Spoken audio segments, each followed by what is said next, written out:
प्रिय बच्चों, अब हम बात करेंगे यूसेज ऑफ किनशिप या नातेदारी की श्रेणियों के बारे में। यह भी एक महत्वपूर्ण टॉपिक है जो आपको sociology of kinship, marriage and family इस पेपर में पढ़ना है। और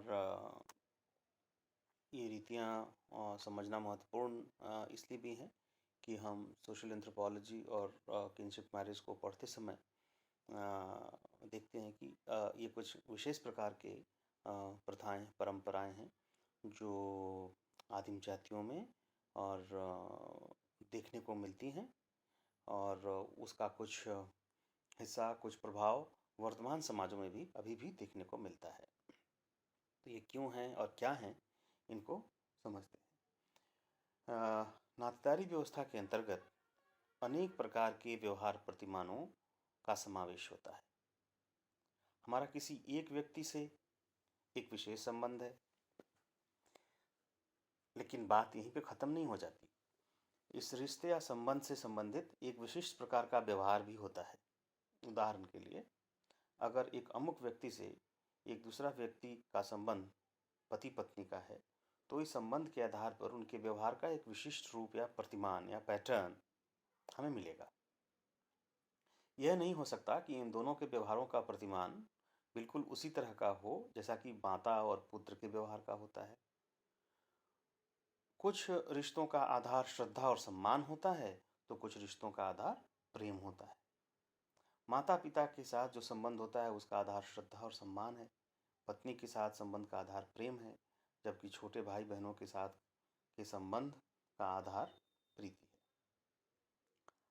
साले बहनों या जीजा साली का संबंध केवल संबंध ही नहीं, एक हम उसे मधुर संबंधों की श्रेणी में रखते हैं। अतः स्पष्ट है कि नातेदारी व्यवस्था में दो संबंधियों के बीच का संबंध या व्यवहार किस प्रकार का होगा, इसके विषय में कुछ नियम या रीतियां होती हैं। इसी को नातेदारी की रीतियां या किनशिप यूसेज कहते हैं। इन रीतियों में जो बहुत ही प्रमुख या विलक्षण हैं, हम उनमें से कुछ रीतियों के बारे में यहाँ पे चर्चा करेंगे। सबसे पहले हम लेते हैं परिहार या अवॉइडेंस। नातेदारी व्यवस्था में परिहार परिहार का मतलब क्या होता है? यानी कि रोकना, है ना, किसी चीज़ का रोकना, उस पर निषेध लगाना, है ना, उसको परिहार कहते हैं, है ना। तो नातेदारी व्यवस्था में परिहार का नियम या रीति बहुत ही लोकप्रिय है।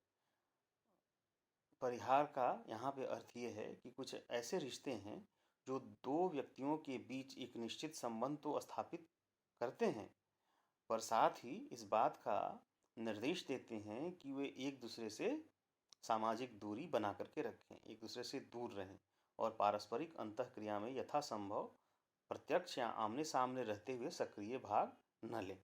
इस प्रकार के संबंध में पुत्र और वधू तथा सास और ससुर का संबंध बहुत ही सामान्य है।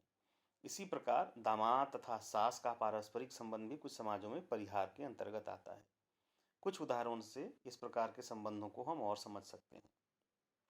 जैसे युकाधिर नाम की जनजाति में यह नियम है कि एक वधू कभी भी अपने ससुर या जेठ यानी हस्बैंड के, जो आपके पति के जो बड़े भाई होते हैं, जेठ के चेहरे को न देखे और न ही दामाद को अपनी सास या ससुर के चेहरे को देखना चाहिए।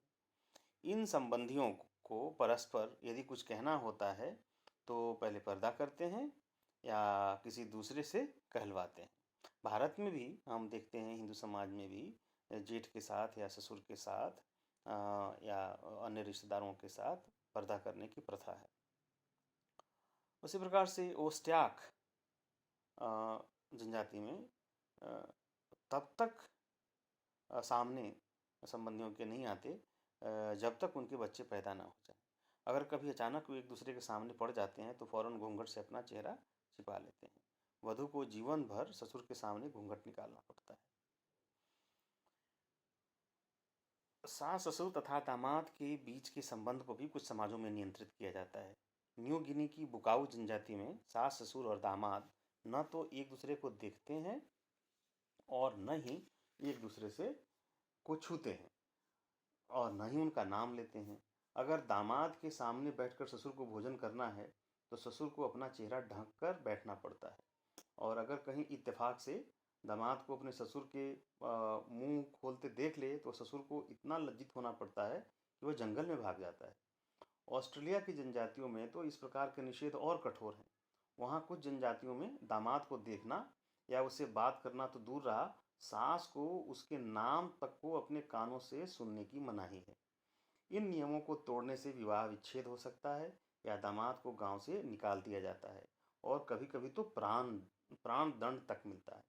अमेरिका की जूलू जनजाति में दामाद अपनी सास के पास कभी नहीं जाते कभी नहीं जाता, और अगर कभी सास उसके पास से गुजर जाती है तो कुछ भी दामाद के मुंह में उस समय होता है उसे निकालकर फेंक देना होता है। वधू या दामाद द्वारा अपने सास ससुर की उपरोक्त परिहार की रीतियों को सास ससुर संबंधित निषेध या पेरेंट इन लॉ टैबूज कहते हैं। इन नियमों को ऊपरी तौर पर देखने से ऐसा लगता है कि इन निषेधों का पालन करने वालों का पारस्परिक संबंध बहुत ही तनाव या संघर्षपूर्ण होगा, परंतु वास्तव में ऐसा नहीं है। कुछ जनजातियों के लोग तो ये स्पष्ट रूप से स्वीकार करते हैं कि उनमें इस प्रकार के निषेध केवल परस्पर के प्रति सम्मान प्रदर्शन हेतु ही है। टायलर इस संबंध में मानते हैं कि उपरोक्त निषेध मातृसत्तात्मक परिवार प्रथा के कारण है।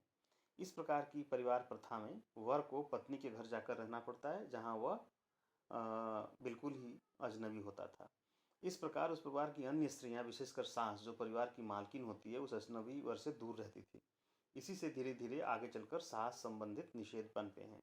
इसी प्रकार पितृस्थानीय परिवारों में ससुर से संबंधित निषेधों का जन्म हुआ है, परंतु आज इस मत से बहुत से विद्वान सहमत नहीं हैं। होपी तथा जूनी जनजातियां जो मातृस्थानीय हैं इस प्रकार के नियमों को नहीं मानती। ऑस्ट्रेलिया की वे जनजातियां जो पितृस्थानीय हैं दामाद परिहार करती हैं, न कि वधू का। फ्रेजर का मानते हैं इस संबंध में कि इन निषेधों का उद्देश्य यौन संबंधों को नियंत्रित करना, यानी कि निकटाभिगमन या इंसेस्ट को रोकना है। श्री फ्रेजर का मानना है कि कुछ जनजातियां तो इस विषय में इतनी अधिक तटस्थ हैं कि भाई बहन तक को एक दूसरे से अलग रखती हैं। उदाहरण के लिए लंका की वेड्डा जनजाति में भाई बहन एक ही कमरे में नहीं रह सकते और न ही एक साथ बैठकर खाना खा सकते हैं। फ्रेजर के सिद्धांत के आधार पर सास दामाद के परिहार को यदि मान भी लिया जाए तो भी इससे इस बात का स्पष्टीकरण नहीं होता कि ससुर दामाद के रिश्ते में इस प्रकार के निषेध क्यों हैं। फ्रायड ने मनोवैज्ञानिक आधार पर परिहार को समझने का प्रयत्न किया। फ्रायड के अनुसार इस प्रकार के निषेधों का एकमात्र उद्देश्य दामाद और सास या वधू और ससुर में पारस्परिक यौन संबंधी आकर्षण को रोकना है। लोई मानते हैं कि वर और उसके ससुराल या दामाद और उसके ससुराल दोनों की सामाजिक और पारिवारिक पृष्ठभूमि में भिन्नता होने के कारण ही इस प्रकार का परिहार पनपा है। रैडक्लिफ ब्राउन के अनुसार नातेदारी में कुछ ऐसे संबंधी होते हैं जिनके अत्यधिक घनिष्ठ होने पर परिवार के अन्य सदस्यों में द्वेष या ईर्ष्या की भावना पनपती है, जो स्वस्थ पारिवारिक जीवन के लिए हानिकारक सिद्ध होगी। इसलिए इन संबंधी गण को दूर दूर ही रखा जाता है। सास ससुर दामाद वधू इसी प्रकार के संबंधी गण हैं। इसलिए टर्नी हाई का कहना है कि सास को दामाद से और वधू को ससुर से दूर रखना पारिवारिक शांति को बनाए रखने के लिए आवश्यक समझा गया। तो ये आपने बात की परिहार के बारे में, और इस वीडियो को यहीं पे समाप्त करते हैं। इसकी अगली कड़ी में हम परिहार संबंध के बारे में चर्चा करेंगे।